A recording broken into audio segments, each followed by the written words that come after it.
quando o evangelista, o historiador Lucas, ele vai detalhar aqui todo esse contexto, a gente vai perceber muitos detalhes nesse evangelho. Primeiro que, quando você vai fazer um devocional, ou seja, uma leitura bíblica, ou uma leitura diária do Evangelho de Lucas, você vai perceber muito que ele traz uma frase: porque o Filho do Homem veio buscar e salvar o que se havia perdido. Porque o Filho do Homem não tem aonde inclinar a sua cabeça. Essa é uma frase que o profeta Ezequiel usou muito no seu livro: Filho do Homem, põe-te em pé e eu falarei contigo. Filho do homem, espere esta visão sobre a tua casa e permanecesse sobre esta palavra. Filho do homem, profetiza esses ossos. Então ele traz muito essa comparação, porque de fato ele é o evangelista que, quando vai historiar o Evangelho de Lucas, ele estuda muito história. Ele vai buscar muitos contextos que a gente não encontra em Mateus, em João Marcos, o Evangelho de João. A gente vai notar que é só Lucas que conta a infância de Jesus até 12 anos, quando eles entraram naquela Páscoa, e ali ele se reúne com os doutores. Mateus não descreve isso. João Marcos não descreve isso, o Evangelho de João também não descreve.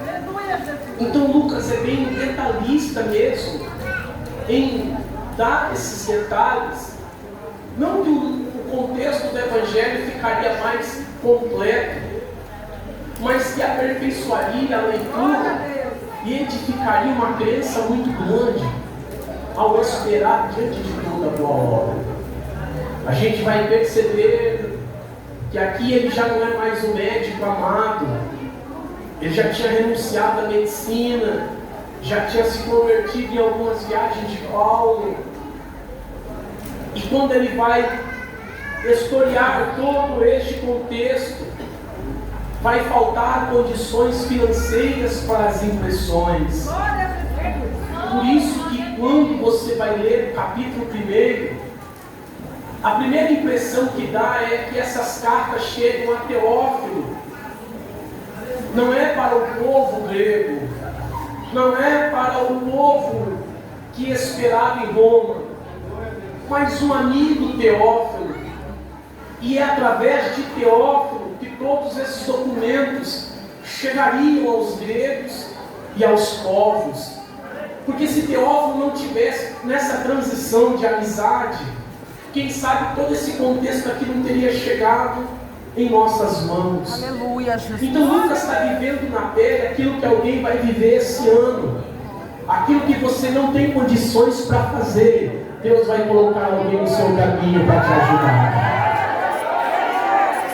Aquilo que você não tem capacidade de fazer, Deus vai levantar alguém para ser ponte para você atravessar. Então não se preocupe, tem ajuda do céu ano de 2025 para ver. É a estratégia de Teófilo que faz toda essa transição, o que vai chegando. Lucas também é bem detalhista em trazer Jesus como Filho do Homem, Jesus como Messias. E ele conta que na crucificação há algo muito interessante aqui. Quando Jesus está agora prestes a ser batido, os cravos em suas mãos, Lucas conta uma narrativa totalmente diferente das outras. Que narrativa é essa? Que toda a morte de cruz era obrigado os romanos a escreverem a morte na madeira.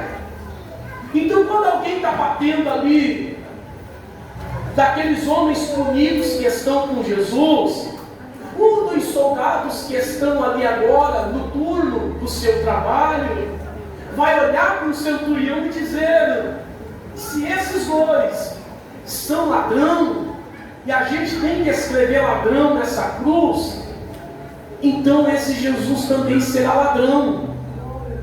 Porque nessa cruz de crucificação está ladrão e malfeitor. Só que Lucas é bem detalhista em dizer que nesse momento Pilatos trava, porque Pilatos sabe que não é Jesus, não é ladrão. E é aí que Lucas conta detalhadamente que quando o centurião chega até o turno e vai olhar para os soldados e dizer, Pilatos mandou dizer que nessa madeira de Jesus não se escreve ladrão, não se escreve malfeitor. E qual é a frase que a gente escreve? Pilatos mandou escrever em hebraico e em judeu e em grego. O que? Jesus, Rei dos Judeus.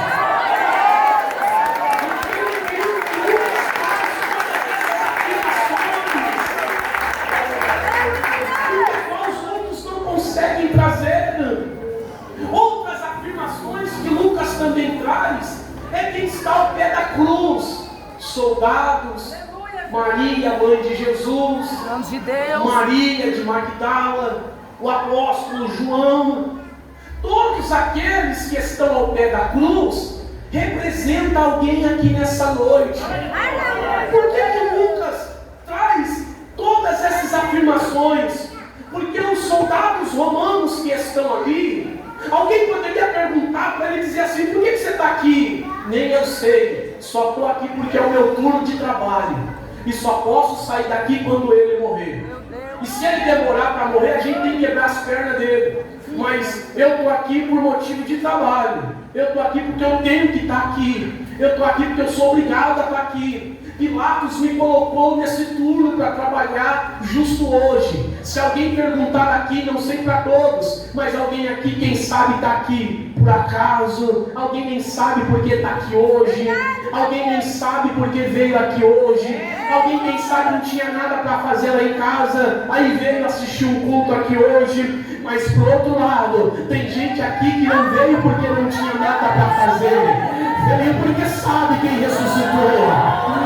Veio porque sabe quem encontrar. Tem gente aqui que sabe por que está aqui. Isso sabe por que está aqui. Aleluia. Não é porque não tinha nada para fazer, porque veio aqui. Primeiro, se veio aqui é porque sabe quem estava esperando aqui primeiro. Segundo, você sabe quem estava esperando aqui primeiro. Antes de você chegar aqui, já sabe o que você precisa. E o que você precisa já está segurado nas suas mãos.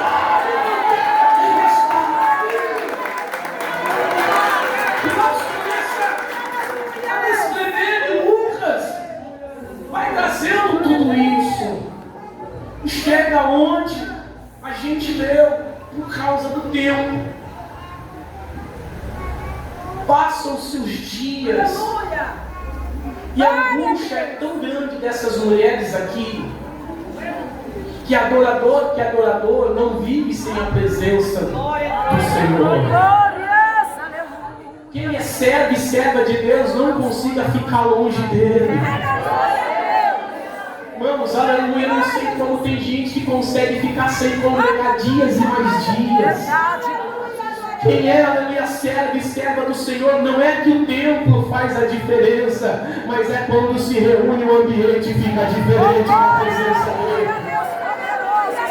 A mulherada aqui nesse texto está tão angustiada de fisicamente ter alguma coisa, algum contato, ou só a alegria de estar ali no túmulo do nosso amigo José de Arimateia, que o texto diz que elas vão até lá. E ao chegar lá, elas são surpreendidas. E é aqui que Lucas também vai descrever que vai quebrar um paradigma muito grande desde lá de trás. Irmão, depois que a nossa irmã Eva acabou vacilando ali no Éden, você vai perceber que o Primeiro Testamento, nenhuma mulher pede filha mulher. No dia em que Ana vai orar, ela pede um filho. A mãe de Sansão, quando recebe a notícia que vai ficar grávida, recebe a notícia, não é de uma filha, é de um filho. Porque todo judeu olhava para uma mulher que resplandecia a sua falha desde Eva.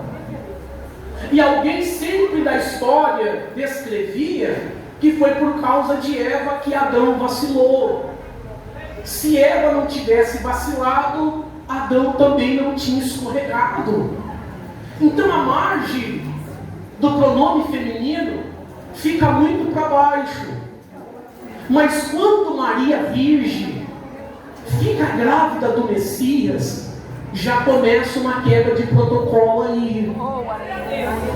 Se é de uma mulher que o primeiro homem vacilou, então vai ser de uma mulher que o segundo homem vai consertar as coisas. Já começamos aí.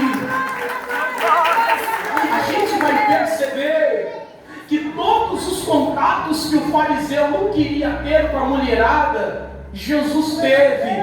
Impossível! Pecado grave! Se um sacerdote conversar com uma gentia sozinho, Jesus conversa com uma meretriz num poço sozinho. E ainda diz: se você beber a água que eu tenho, nunca mais você vai ter sede. Na casa do Simão fariseu, era inadmissível uma meretriz sentada na mesa. Na casa do Simão fariseu, ela se esconde aos pés de Jesus. Jesus começa a ter agora todos esses paradigmas quebrados para resultar numa grande obra de graça. Se os apóstolos que andaram com Jesus estavam com ele, como o apóstolo João foi até o final, então Jesus deveria ressuscitar e aparecer primeiro para os apóstolos, é ou não é? Mas Jesus resolve aparecer para elas. Oh, glória, é o nome de Jesus. Sabe o que o Senhor está me revelando aqui, meus irmãos? Tem gente que te olha indiferente pelo pecado que você já cometeu. Tem gente que não respeita a sua fé pelas suas falhas. Tem gente que te diminui porque você não é espiritual tão como ele ou ela é. Tem gente que não respeita o dom, a chamada na tua vida, porque acha que você tem defeito demais. Mas Jesus ressuscitou. Deixa porque Jesus está ressuscitado. Fica tranquila. Jesus vai reaparecer para você quantas vezes precisar. Mas uma grande obra esse ano vai fazer. Levante a mão, porque eu vou entregar essa palavra revelada. Tem gente aqui do nosso meio que ainda este ano vai ter experiência do céu de você em Jeová.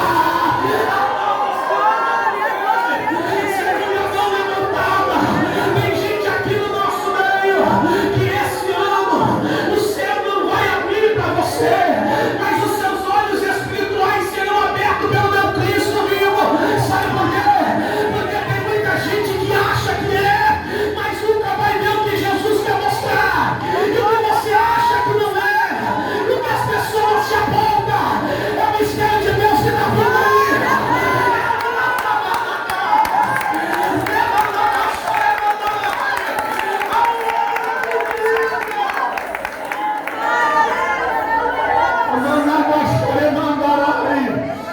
Já está presente aqui no nosso meio. Tem alguém aí? Aleluia. Aparece justo para elas. Aleluia, Jesus. E elas vão compartilhar. Porque a resposta de Cristo é: diga aos meus que eu irei ter com eles. Que o meu Deus, que também agora é o Deus deles. Lembra quando essa frase que Jesus diz que o meu Deus, que é o Deus deles também, a Irmã Maria lembra da oração de Cristo no Calvário, que Lucas também dá esse detalhe, irmãos. Jesus sempre orou dessa forma: Pai nosso que estais no céu, Pai, graças eu te dou. Na ressurreição do irmão Lázaro: Pai, eu sei que o Senhor sempre me ouve, mas eu digo isso por causa da multidão. Na oração de Jesus, sempre a expressão Pai. Na oração do Calvário, Jesus muda tudo. Em vez de Jesus olhar e dizer, Pai meu, Lucas escreve, e olhando para cima, Deus meu, por que me desampara? Jesus, muda esse termo de oração. O que Jesus está dizendo para quem está aos pés da cruz? Se não for por mim, não tem como o Pai chegar até vocês. E se não for, aleluia, pelo Pai, então Jesus não chegará adiante até vocês. Mas hoje eu estou quebrando esse paradigma. Até o pecador arrependido pode sentir a presença de Deus. Até o pecador arrependido pode receber a bênção de Deus. Porque é no nome dele, e não haverá outro nome. Está sentindo a presença dele? Está recebendo a presença de Jesus? Então adora o nome dele.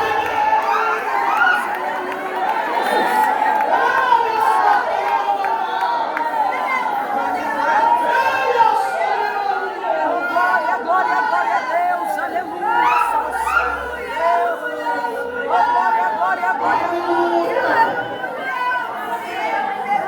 Como Jesus diz, ressuscitado, diga aos meus que eu irei a eles, porque o meu Deus, que será o Deus dele da mulherada, lembra? Peraí, eu conheço essa frase. Agora a gente consegue ter acesso lá. Agora a gente consegue, aleluia, ter a presença de lá. Aleluia, Deus. Só que os problemas vão se agravando. Porque os irmãos que estão trancados no cenáculo parece que está ficando meio religioso. Está ficando meio soberbo. Não, Deus só fala conosco. Não, se ele ressuscitasse, ele viria aqui primeiro. Meu Deus, aleluia. Conhece muito irmãos, muito santo dessa forma, muito religioso, que tudo que você dá uma ideia, não, mas Deus não falou comigo se é ou não é. Não, Deus não falou se é para ir ou não é. Jesus fala com quem Ele quer. Jesus se manifesta na vida de quem Ele acha que tem que ser manifestado. Por isso que as nossas casas de oração estão acabando grandes obras espirituais. Porque para acontecer o movimento espiritual, tem que ser do nosso jeito, tem que ser da nossa maneira, tem que estar no conceito daquilo. E a gente se esquece que aonde o Espírito está, ali há liberdade para Ele trabalhar. A gente se esquece que ninguém pode conter a presença dele. A gente se esquece, aleluia, que há sim uma hierarquia espiritual, mas quem fala é Ele, quem cura é Ele, quem opera é Ele, quem batiza é Ele, quem renova é Ele, quem faz é Ele, quem vai.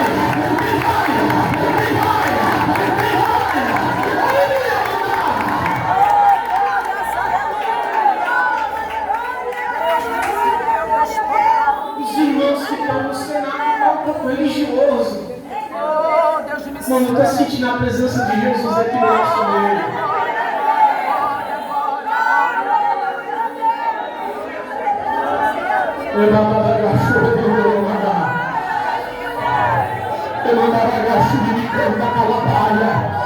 Pegue na mão de alguém que está do seu lado sentada mesmo. Aleluia. Diga comigo. Aleluia. Quando Jesus quiser falar, não questione. Quando Jesus quiser trabalhar, não questione. Somente aceite e receba. E receba. Porque o trabalho é dele. O trabalho é dele. O trabalho é dele.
Jesus ressuscitado. Em vez dos irmãos no cenáculo quebrar a religiosidade, é mentira, não é verdade. Roubaram o corpo dele. E é o que a gente já conhece o contexto bíblico. Sai correndo Pedro e João.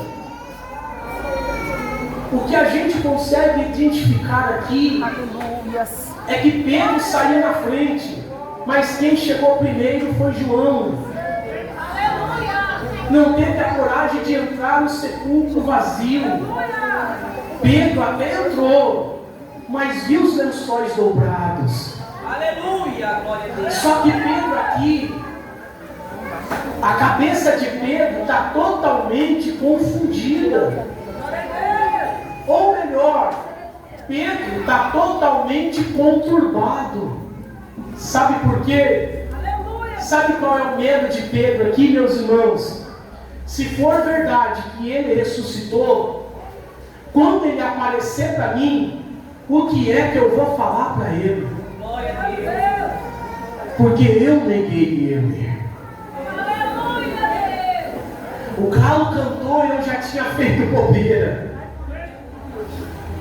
O que é que eu vou falar para Jesus quando eu encontrar com ele ressuscitado, sabendo que eu neguei? Eita Jesus, aleluia. Até hoje a gente tem esse problema nas nossas igrejas, nos nossos cultos. Você sabia que tem muita gente que tem medo de se chegar perto de Jesus, com medo de Jesus expor o pecado dela, expor o pecado dele?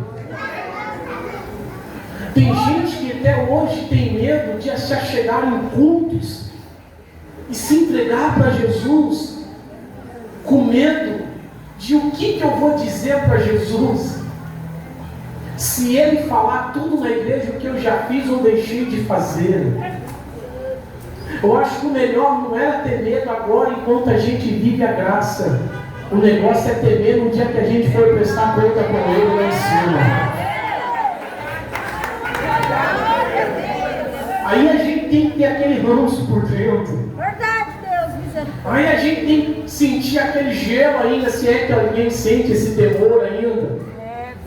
O negócio não é sentir medo agora. O negócio é pensar o que eu vou apresentar para ele sentado naquele trono branco. Quando os livros das obras forem abertas, o que vai ter pelas minhas mãos lá? O que vai ter escrito pelo aquilo que eu já falei lá? O que vai ter escrito pelo aquilo que eu já cobicei e quis aqui nessa terra lá? Então o melhor não é temer agora, o melhor é se consertar enquanto a gente tem tempo e apresentar para as outras naquele dia diante do Senhor.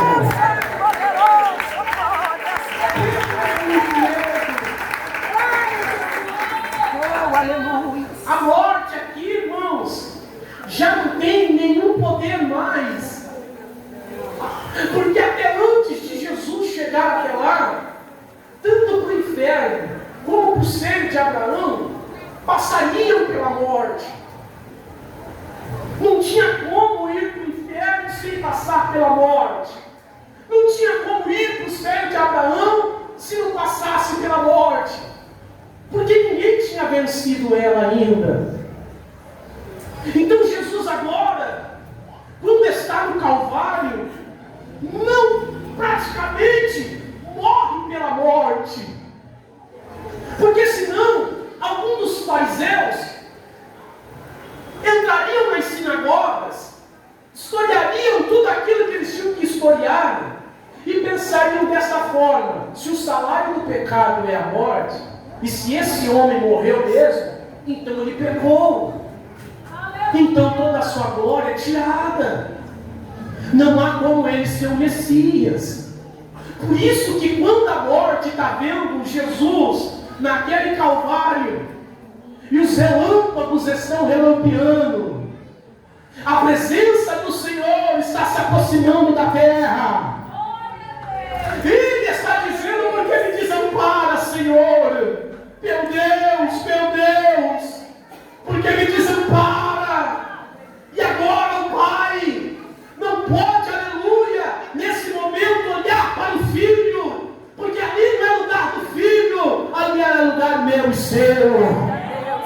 Então o Pai agora dá um desamparo, dá uma distanciada.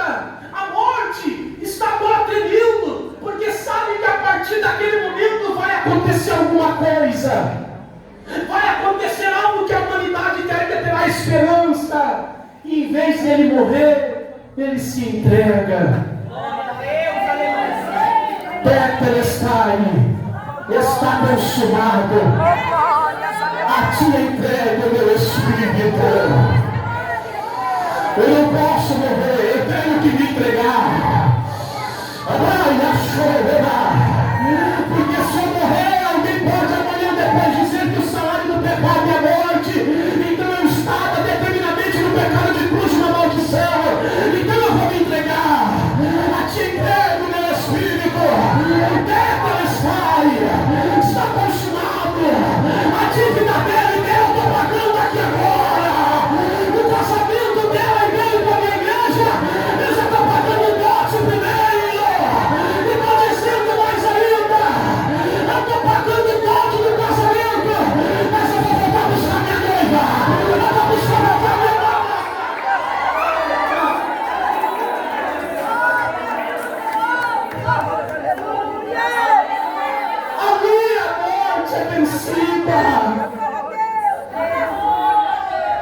Porque não tem mais a morte. Porque ao terceiro dia,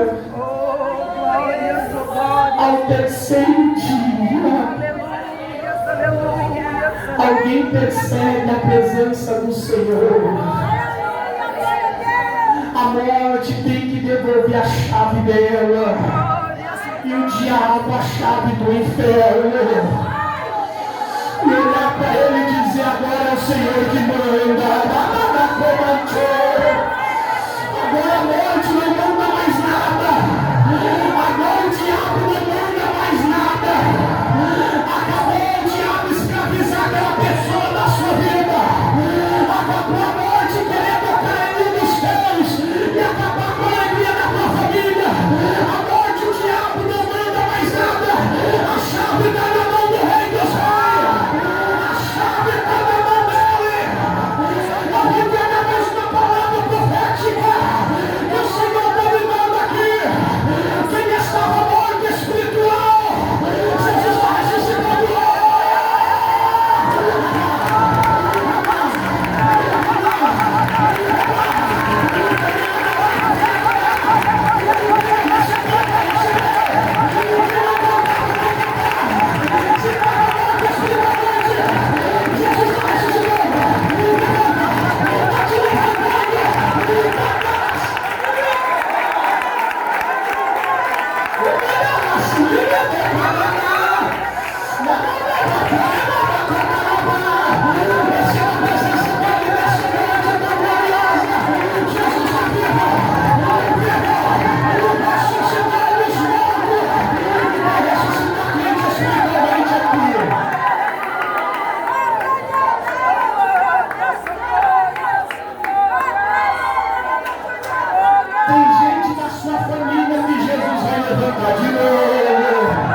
Jesus está ressuscitando.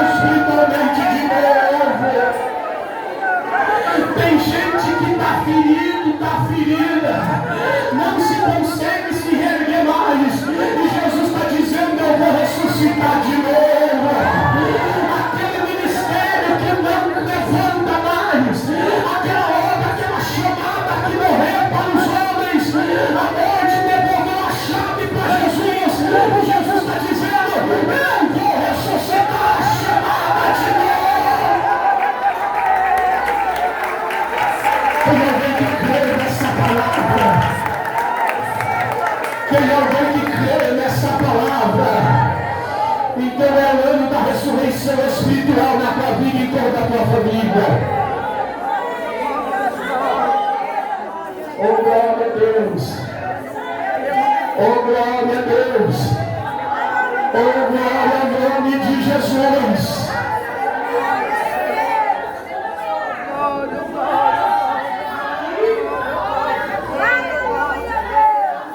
Está todo mundo sem entender nada.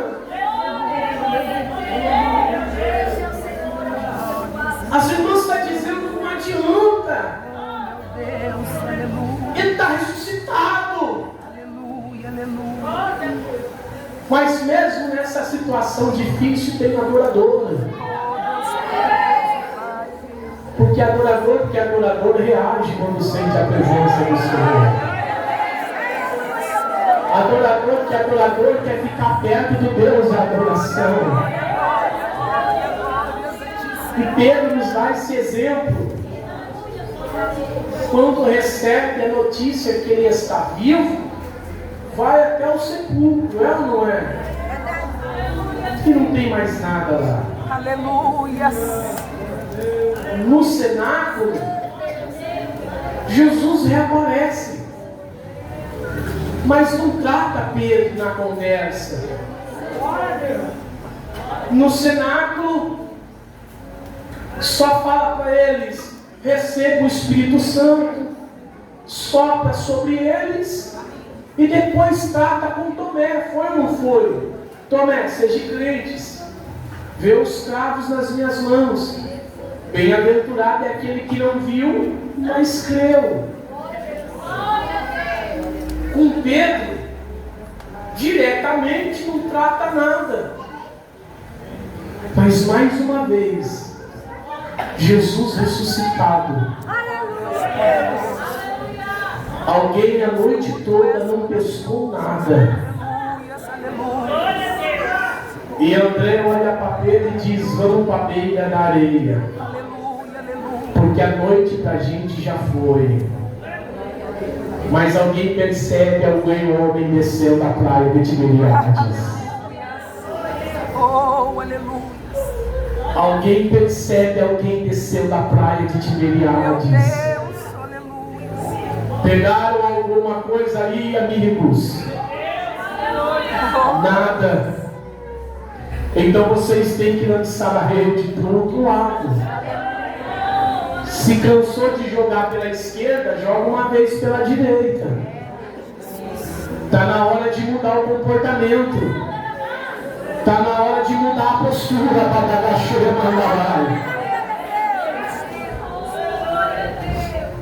E quando João percebe que a rede está cheia de peixes, a gente já sabe a frase: Pedro, é o Senhor que está lá. Se foi João que discerniu que era Jesus que estava lá, por que então João não pulou na água e não foi? Mas na verdade, é Pedro que tem que tratar a ressurreição. Aleluia. É Pedro que pula. É Pedro que vai. É Pedro que reage. Por isso que eu creio que não tem como o adorador ficar parado com a presença de Deus. Não tem como a igreja ficar calada quando o Espírito Santo trabalha. A gente sempre está reagindo, é ou não é? É um glória ali, é um glória aqui, é um aleluia lá. É um levantando a mão, é um ficando de pé. É um mistério de língua estranha ali. É uma lágrima ali, é um arrepio dali, é uma alegria da salvação ali, mas parado não dá para ficar, aleluia. Você que não reagiu ainda dá tempo, aleluia, ainda dá tempo de reagir, porque aquele que estava morto ressuscitou, está vivo, e está conosco, toda justiça, até a consumação. Fique de pé, por favor. Oh, aleluia. Oh, glória a Deus. Aleluia. Levante as suas mãos para cá. Eu quero fazer uma oração com os irmãos. Eu quero orar agora para você que crê que Jesus ressuscitou. E vai ressuscitar na tua vida espiritualmente tudo que está morto, tudo que está parado, tudo que está estável, tudo que está estacionado, tudo que parou, tudo que você não vê mais nada de diferente, toda vez a mesma coisa, trabalho, casa, igreja, casa, trabalho. Você que às vezes já olhou e disse assim, não vale a pena sofrer tanto, não dá valor, não reconhece, chega. Jesus vai ressuscitar o que está morto para você. Jesus vai tirar o que está parado de dentro de você. Fecha teus olhos, aleluia. Esse é o ano da ressurreição espiritual em todas as áreas da sua vida.